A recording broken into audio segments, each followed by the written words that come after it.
Abra su Biblia, hermano, en esta hermosa mañana.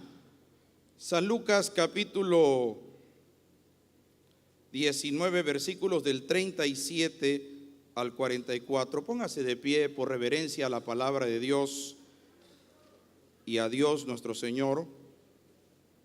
Y lo vamos a leer alternadamente, pausadamente, de tal manera que reflexionadamente, hermano, entendamos lo que Dios nos quiere hablar.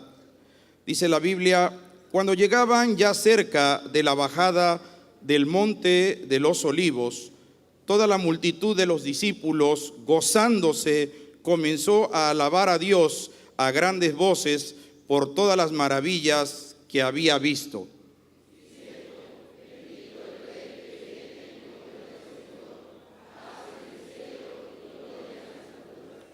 Entonces algunos de los fariseos de entre la multitud les dijo: Maestro, reprende a tus discípulos.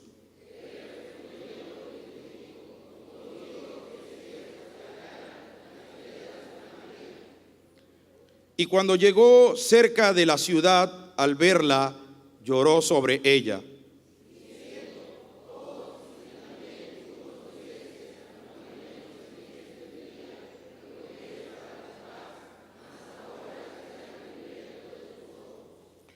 Porque vendrán días sobre ti cuando tus enemigos te rodearán con vallado y te sitiarán, y por todas partes te estrecharán todos y te derribarán a tierra y a tus hijos dentro de ti, y no dejarán en ti piedra sobre piedra, por cuanto no conociste el tiempo de tu visitación. Puede tomar su lugar, hermano.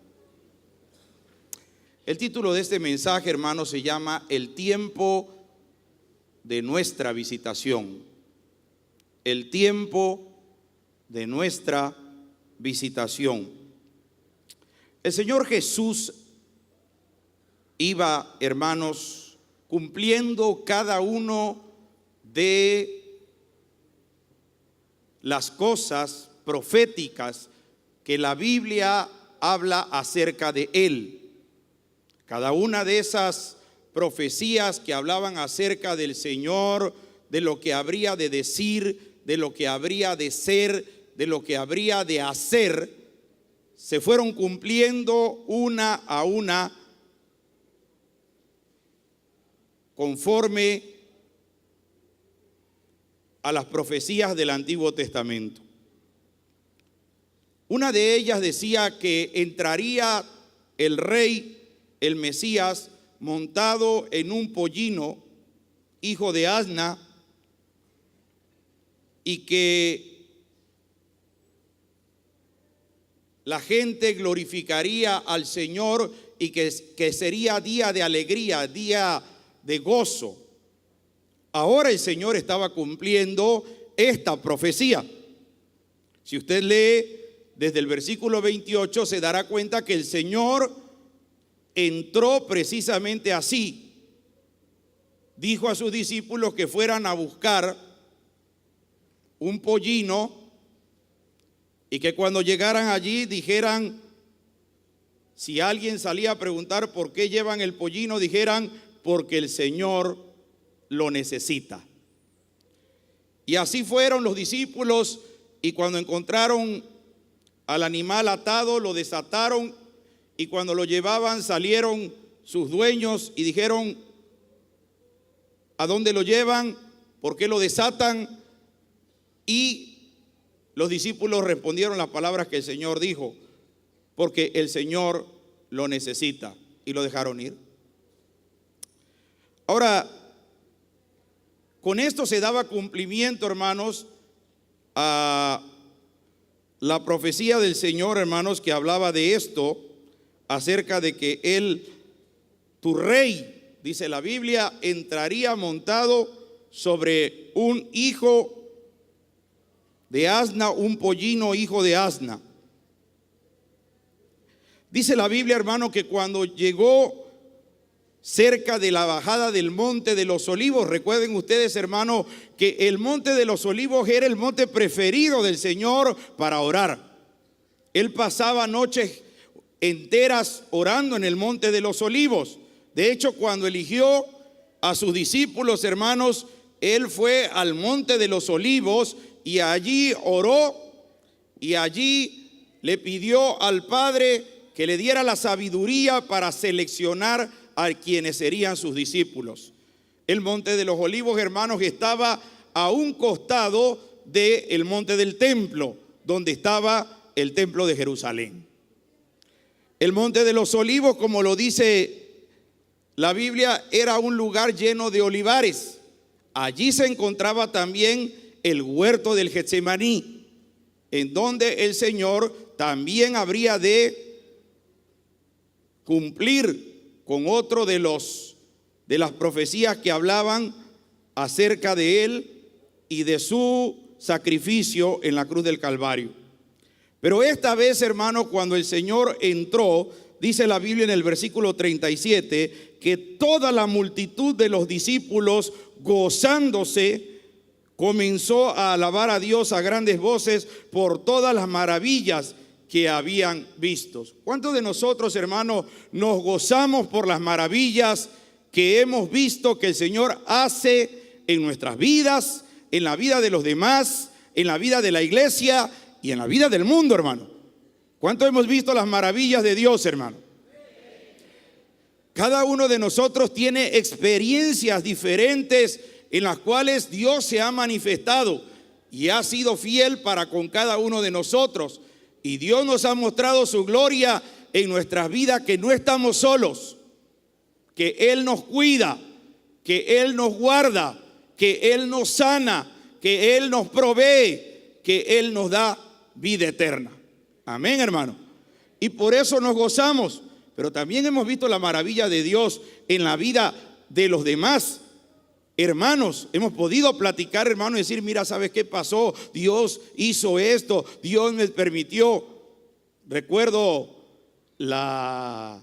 aquel testimonio de nuestro hermano Torruco. No sé si está aquí nuestro hermano Torruco ahorita, ¿verdad?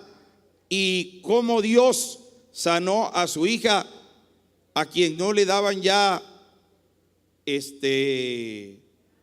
esperanza de vivir, y fuimos allí, estuvimos orando en el hospital del niño. Dice el hermano que no sé cuántas veces, 3 o 4 o 5 veces se le paró el corazón. 4 veces. Aquí está su hijo y tu papá. No pudo venir. O está trabajando. No pudo venir. 4 veces se le paró a la niña el corazón, y él dice que él veía y él oraba al Señor y le decía: Señor, ten misericordia de ella. Al final de cuentas, hermanos, estábamos allí, oramos, y hoy la niña ahí está, sana, sin ningún problema, hermano. Y eso fue un milagro que el Señor hizo. Y así como ese, puedo hablar de cientos de milagros que el Señor ha hecho en la vida de cada uno de nosotros, y también de la iglesia del Señor, porque como iglesia hemos recibido muchas bendiciones de parte de Dios, de las cosas que Dios ha hecho entre nosotros. Como Dios nos ha bendecido para ir levantándonos, hermanos, no somos una iglesia rica, pero somos una iglesia que el Señor ama. ¿Cuántos dicen amén, hermano? Y en ese amor que Dios nos ha tenido, nos ha permitido hacer y tener lo que tenemos por la gracia y por su pura misericordia. Amados hermanos, esta iglesia no ha sido pobre en su corazón y en su amor para con Dios, sino que de todo su corazón ha ofrendado, ha hecho promesas, ha donado, y hemos tenido la gracia y la misericordia de que todas las cosas que Dios nos ha bendecido las hemos puesto para el servicio de la obra de Dios. Y eso lo ha hecho Dios porque Dios es bueno, es misericordioso. Cuando el Señor entra aquí, hermano, a la ciudad, la gente estaba gozosa. ¿Por qué estaba la gente gozosa? ¿Por qué sus discípulos estaban gozosos? Hermano, porque el Señor, al igual que la iglesia de hoy en día, hacía a través de su vida grandes bendiciones para toda la gente. El Señor sanaba, el Señor ayudaba a la gente, el Señor les proveía de comer, el Señor les enseñaba, el Señor, hermanos, resucitaba a los muertos, el Señor limpiaba a los leprosos, el Señor apoyaba a sus amigos como Marta, María y Lázaro. El Señor era una fuente de bendición, por eso las multitudes seguían al Señor. Adelante, hermano, puede. Las multitudes seguían al Señor. Recordemos cómo en algún momento Bartimeo dijo: Jesús, Hijo de David, ten misericordia de mí. Y lo callaban y le decían, ¿verdad?, que se callase, que no molestase al maestro. Y él decía más: Jesús, Hijo de David, ten misericordia de mí. Y más la gente, hermano, pero llegó un momento en que él clamó a gran voz y dijo: Jesús, Hijo de David, ten misericordia de mí. Y entonces el Señor se volteó y dijo: tráiganlo conmigo. Y le dijo: ¿qué quieres que haga? Que reciba la vista, Señor. Conforme a tu fe, sea hecho. Y en aquel momento Bartimeo le seguía al Señor. Muchas cosas, muchas bendiciones, hermano, trajo el Señor sobre su pueblo. Pero quizá la bendición más grande, no quizá, la bendición más grande que el Señor les entregó a su pueblo fue el evangelio del reino. El Señor empezó a decir: arrepentíos porque el reino de los cielos se ha acercado. A partir de ese momento, hermano, envió a sus discípulos a predicar este evangelio. Y cada vez que el Señor tenía una oportunidad, hablaba de este evangelio. Estuvo con la mujer samaritana y le habló. Y le dijo a la mujer samaritana: me parece que tú eres profeta.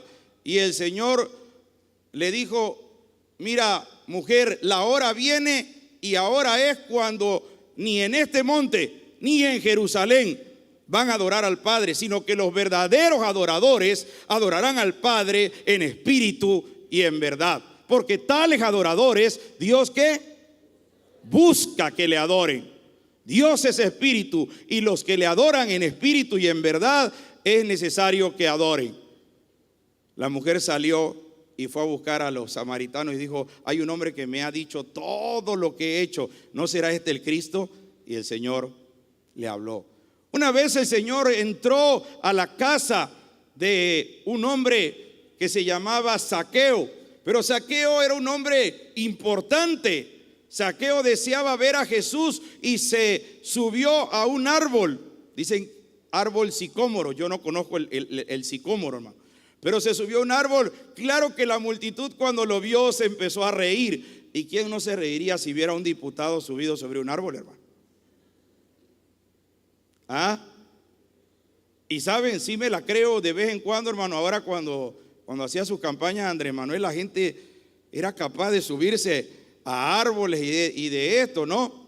Pero cuando lo vio el Señor le dijo: Zaqueo, bájate de allí, hombre, ¿qué haces ahí? Hoy voy a estar en tu casa. Y después de estar en la casa de Jesús, yo siempre digo que el problema de Jesús era que no era Jesús solito, hombre.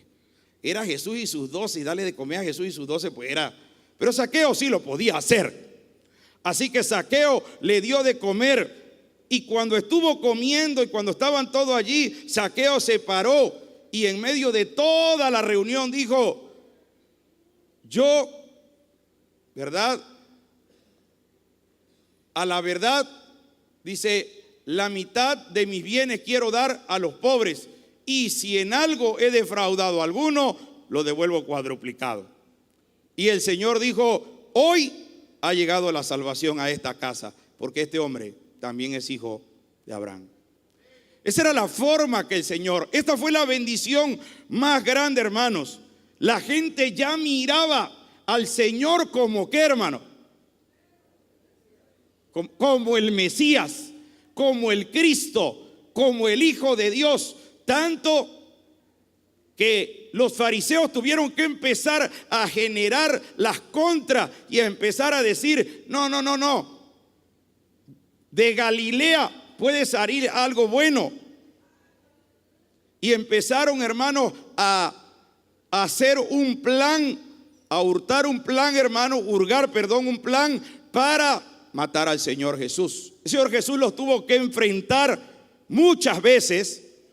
Muchas veces lo tentaron con la mujer pecadora, lo tentaron con lo de la moneda, lo tentaron diciéndole que él, les diera señal si verdaderamente era el Hijo de Dios. Hasta que en algún momento el Señor les dijo: nosotros, dijeron ellos, no somos nacidos de fornicación. Un Padre tenemos que es Dios. Y el Señor le dijo: si vuestro Padre fuera Dios, ustedes ciertamente me amarían, porque yo de Dios he salido. Ellos siguieron hablando: nosotros somos hijos de Abraham. Y el Señor le respondió: antes que Abraham fuese, yo soy. Y utilizó ese término, que es el término que yo digo que es el correcto. Yo soy. Eso es lo que significa YHWH. Yo soy. Por eso el Señor lo utilizó mucho. Yo soy la puerta. Yo soy el camino, la verdad y la vida. Yo soy el alfa y la omega. Yo soy, le dijo el Señor a los que le buscaban cuando lo tomaron con Judas, y le dijo: ¿a quién buscáis? A Jesús Nazareno. Y él dijo: yo soy. Y todos el ejército cayó de espalda. Nuestro Señor, entonces la gente estaba, pero los principales fariseos empezaron a querer modificar el corazón de las personas, hasta decir que lo que el Señor hacía, lo hacía por la obra del diablo, que por el espíritu de Belcebú él echaba fuera a los demonios. Entonces el Señor dijo: si yo por el espíritu de Belcebú echo fuera a los demonios, entonces el reino está dividido. Pero si por el dedo de Dios yo hago estas maravillas, entonces sabréis que yo soy el Hijo de Dios. Todos estos enfrentamientos que el Señor tuvo también ayudaron a la gente a entender y a ver que el Señor verdaderamente era el Hijo de Dios. Verdaderamente.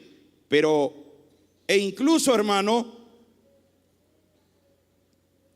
cuando el Señor está entrando a Jerusalén, en este texto que estamos leyendo, dice la Biblia que la gente, gozándose, comenzó a alabar a Dios a grandes voces por todas las maravillas que habían visto. ¿Cuántas maravillas habían visto, hermano? ¿Cuántas maravillas te puedes acordar? Le aseguro que si se pone a hacer una cuenta, usted fácilmente puede decir 10 de las que ha leído en las Escrituras. Entonces comenzaron a decir, versículo 38, bendito el Rey que viene en el nombre del Señor, paz en el cielo y gloria en las alturas. ¿Usted sabe lo que significa Hosana? Porque en otro texto, en ese mismo comentario, ellos comenzaron a decir: Hosana, Hosana. ¿Cuántos saben qué significa Hosana? Salva ahora. Eso significa Hosana. Salva ahora, salva ahora. ¿Te imaginas? Eso significaba que lo estaban reconociendo como ¿qué, hermano? Como su conquistador, como su salvador, como el único que podía realmente darles la vida eterna, darles la bendición. Por eso se enojaron los fariseos, hermanos, los maestros de la ley, y comenzaron a decir. Entonces algunos de los fariseos de entre la multitud le dijeron: maestro, reprende a tus discípulos. Él respondiendo les digo: os digo que si estos callaran, las piedras clamarían. ¿Sabe algo, hermano? mucha gente, pero sobre todo Satanás y sus huestes, ha tratado de acallar la obra de Dios por todas las edades desde el tiempo del Señor Jesús. Imperios, empezando por el Imperio Romano, personajes famosos a través de la historia,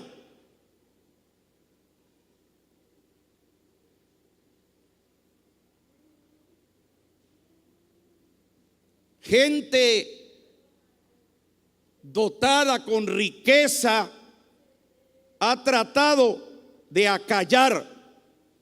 En el tiempo de la Reforma no se podía leer la Biblia, estaba prohibido leer la Biblia.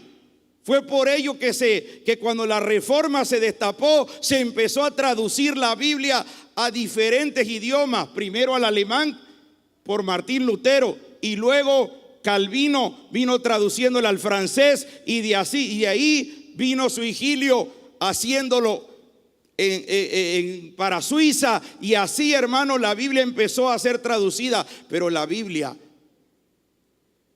había estado escondida para la mente y el corazón del mundo. Nosotros tenemos que predicar el evangelio del Señor, tenemos que llenar la tierra del conocimiento de la gloria del Señor, como las aguas cubren el mar. Y el Señor no lo va a hacer con gente muerta, lo va a hacer con su iglesia. Y tenemos que ser astutos, y tenemos que ser sabios, y tenemos que hacer las cosas que Dios espera que hagamos. Cuando el Señor le dijo, cuando los fariseos le dijeron al Señor que callara a sus discípulos, el Señor le dijo: mira, si ellos callan, las piedras van a hablar. No era la primera vez que el Señor decía eso.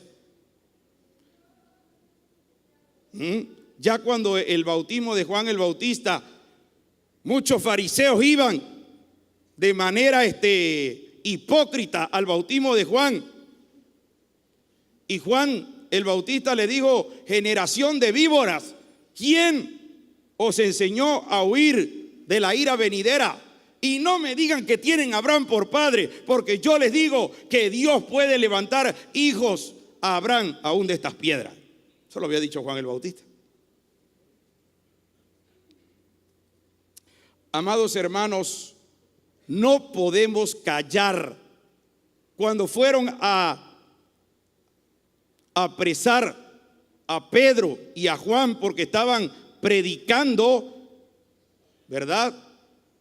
Y le dijeron: no les dijimos que no hablaran en ese nombre y que no predicaran en ese nombre rigurosamente. Pedro y Juan respondieron: juzgad si es justo servir a los hombres antes que a Dios. Y luego, ¿qué dijeron? No les dijimos. Mira, no podemos dejar de decir lo que hemos visto y oído. Juzgad si es justo servir a los hombres antes que a Dios, porque no podemos dejar de decir lo que hemos visto y oído. Hoy nos dicen: ¿eres cristiano? Oye, ¿estás yendo a tu célula? ¿Estás trayendo invitados? ¿Te estás comportando como un verdadero embajador de Cristo? ¿Eres un hombre, eres una mujer, eres un joven que está contribuyendo para el engrandecimiento de la obra del Señor? ¿O te callan con cualquier cosa? ¿O fácilmente, hermano, acallan la obra de la iglesia?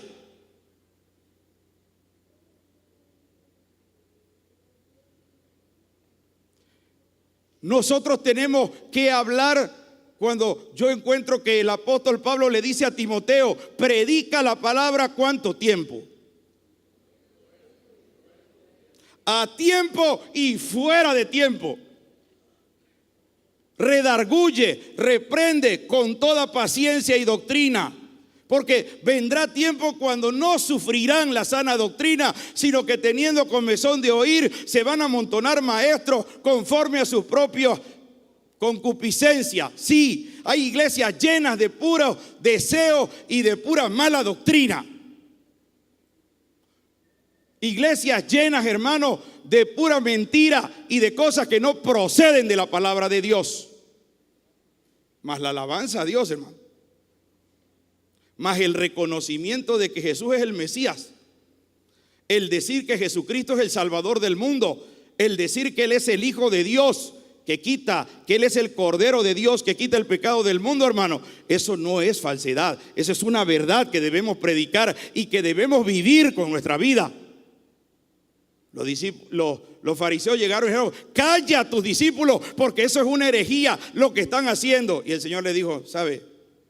Si los callo, las piedras van a hablar. No sé cuántas piedras habrían ahí, hermano. Yo espero que así como afuera, todas las piedras van a empezar a clamar. Y ¿saben una cosa, hermano? No respondieron. Y díganme por qué no respondieron. Porque el Señor lo podía hacer, hermano. Habían visto al Señor multiplicar panes y peces, habían visto al Señor caminar sobre las aguas, sabían que el Señor había resucitado a Lázaro, sabían que, bueno, un montón de maravillas. Así que cuando les dice que las piedras van a hablar, las piedras iban a hablar. No estamos hablando de juegos. La burra que habló, dice el hermano. Pero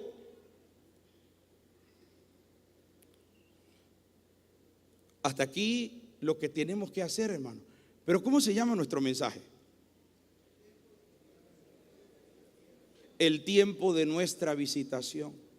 ¿Cómo quisiera el Señor encontrarnos cuando nos visita Dios? Dios nos visitó por primera vez, hermanos, cuando estábamos en el mundo y alguien nos habló del Señor, o por alguna razón entendimos la verdad del Evangelio de Cristo. Esa visitación nos trajo, ¿qué cosa, hermano?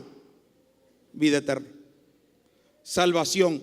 Y cuando pasó nuestro nacimiento, nuestro nuevo nacimiento, comenzamos a hablar de Cristo a diestra y a siniestra. No sabíamos teología, no sabíamos hermenéutica, no sabíamos, hermano, filosofía, no sabíamos. Lo único que sabíamos, como dijo aquella mujer, dice un pastor en uno de los libros que escribe, que él estaba en la iglesia, en su oficina, y que una mujer le habló y le dijo: pastor, estoy aquí al lado con mi vecina y le estoy hablando del Evangelio, pero no sé, no tengo los textos. ¿Podría usted venir para poder hablarle a mi vecina?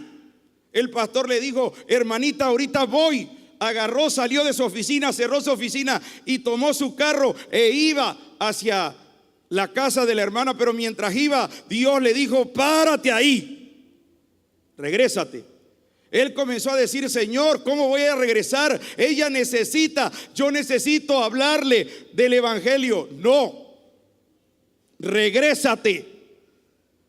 El pastor no entendía y él decía: de alguna manera me sentía mal, de alguna manera yo no podía entender por qué el Señor ponía en mi corazón aquellas cosas, pero en obediencia a Dios me regresé. Una hora después, la mujer le habló y le dijo: pastor, todavía está ahí, lo estoy esperando, estoy aquí con mi vecina. El pastor le dijo: hermana, cuando te predicaron a Cristo, ¿qué te dijeron? A mí solo me dijeron que Dios me amaba. Eso dile que Dios le ama. Y de ahí colgó. La hermana le empezó a decir eso. Una hora después, dice el pastor, llegaron a mi oficina y yo veía la cara de la hermana que había predicado resplandeciente, y dijo: pastor, aquí traigo una nueva oveja para Cristo. Amados hermanos, no esperen a que el pastor lo haga. Todos somos linaje escogido, real sacerdocio, nación santa, pueblo adquirido por Dios para anunciar las virtudes. Todos tenemos el Espíritu Santo, y Dios no nos ha dado espíritu de cobardía, sino de poder, de amor y de dominio propio. Todos podemos predicar a Jesucristo. El mundo no necesita más que ser amado por el Señor. Y nosotros no necesitamos tanta palabrería para decirle a las personas que el Señor Jesucristo murió por ellos, que les ama. que Él es la solución. Pero cuando llegó el Señor a la ciudad, hermano, y aquí viene la parte básica del mensaje, lloró. ¿Cuántas veces lloró el Señor, hermano? Cuando estuvo con Lázaro lloró el Señor. ¿En qué otra ocasión lloró el Señor? Bueno, esa es esta. En otra lloró el Señor cuando estuvo en Getsemaní. El libro de Hebreos que dice que el Señor clamaba, oraba con clamor y lágrimas al que le podía librar de la muerte. Allí lloró el Señor también. Y si hay otro pasaje, en este momento no lo recuerdo, pero cuando vio la ciudad, el Señor lloró cerca de la ciudad. Dice la Biblia, al verla lloró sobre ella diciendo: oh, si también tú conocieses, a lo menos en este tu día, lo que es para tu paz, mas ahora está encubierto de tus ojos. Amados hermanos, todos nosotros recibimos visitaciones de Dios en algún momento. Alguien va a decir: hermano, Dios siempre está con nosotros. Amén. Pero no es lo mismo que Dios está con nosotros que visitaciones, quebrantamientos, momentos especiales en la vida en que Dios nos visita para hacernos ver que estamos mal, para hacernos ver que necesitamos acercarnos a Él, para corregirnos, para bendecir nuestras vidas, para mejorar nuestra relación con Él. Entonces Dios nos visita.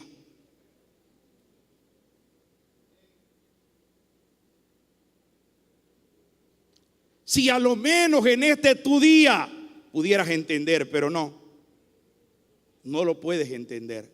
Una de las cosas que el Señor reclamó a los fariseos es que le dijo: ustedes cuando ven el tiempo y ven que tienen nubarrones, dice que es tiempo malo, y cuando no tienen nubarrones dice que es buen tiempo. Hipócritas, que sabéis distinguir los tiempos, pero no saben qué tiempo es este. ¿Qué tiempo es este, hermano? Sabemos distinguir, hemos estado hablando acerca de todo lo que va a pasar en los últimos tiempos y hemos venido teniendo una serie de clases, pero la pregunta es: a través de eso, ¿ha Dios modificado tu vida? ¿Se ha modificado tu ser para buscar al Señor, para hablar con más denuedo a tu familia, para compartir a otros, para corregir tu vida? Porque el Señor viene. Bienaventurado el siervo al cual su Señor cuando venga le halle haciendo así. De cierto os digo que le pondrá sobre todos sus bienes y le servirá. Pero si aquel siervo malo dijera en su corazón: mi Señor está tardando en venir, y comenzare a golpear a sus consiervos y a tener parte con los borrachos, vendrá el Señor de este a la hora que este no sabe, en el día que este no espera, y pondrá su parte con los hipócritas, y allí será el lloro y el crujir de dientes. Está claro, ¿no?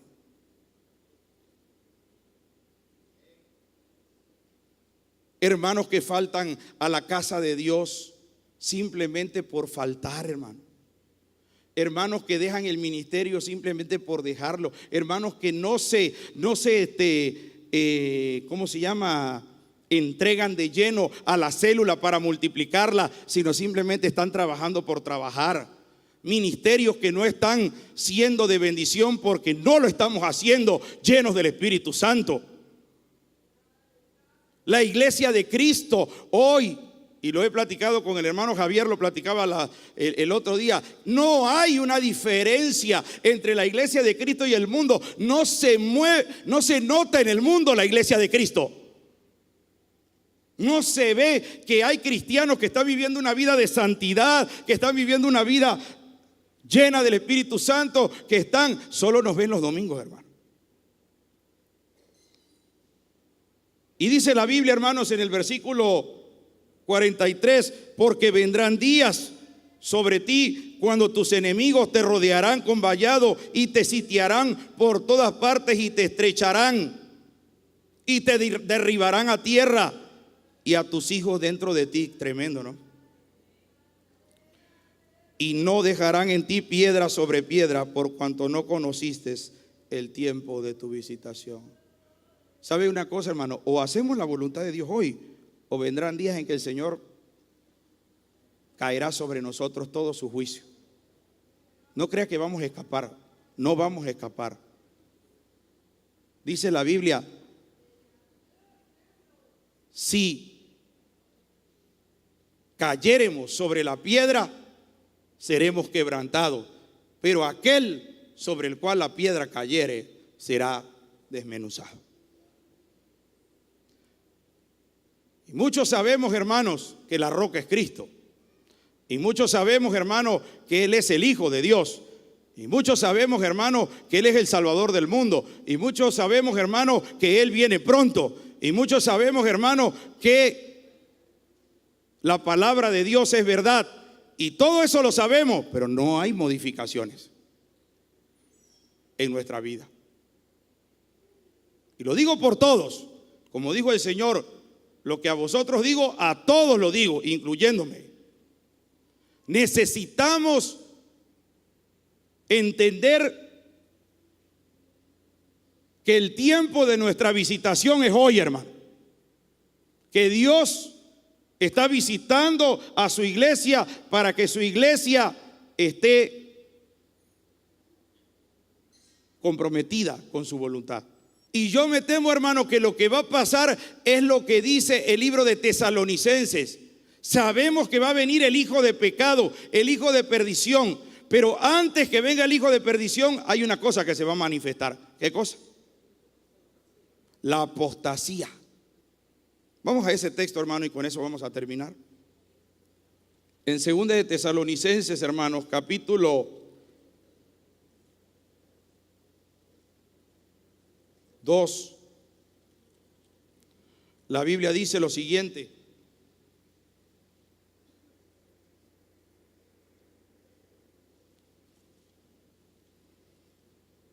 Voy a empezar del 2, hermanos, porque es interesante eso. Dice, no os dejéis mover fácilmente de vuestro modo de pensar, ni os conturbéis, ni por espíritu, ni por palabra, ni por carta como si fuera nuestra, en el sentido de que el día del Señor está cerca. Nadie os engañe en ninguna manera, porque no vendrá sin que antes venga la apostasía y se manifieste el hombre de pecado, el hijo de perdición, el cual se opone y se levanta contra todo lo que se llama Dios o es objeto de culto, tanto que se sienta en el templo de Dios como Dios, haciéndose pasar por Dios. Luego entonces lo que está antes de que se manifieste el hijo de pecado es la apostasía. Y antes de que se manifieste el hijo de pecado, ¿qué cosa hay, hermano? Según lo que hemos estado viendo acerca de todo lo que hablamos de los últimos tiempos, ¿qué hay antes de que se manifieste el hijo de pecado? El arrebatamiento de la iglesia. Pero antes del arrebatamiento de la iglesia vendrá esta apostasía. Hermanos que estarán yendo al templo por ir, hermanos que no tendrán una fe viva, hermanos que no estarán predicando el evangelio. Y todo esto será parte de la prueba que Dios le va a poner a sus hijos sobre toda la faz de la tierra. Antes de que entren al cielo, antes de que el Señor los tome, el Señor hará la prueba de ver si verdaderamente están sus lámparas, ¿qué cosa? Encendidas.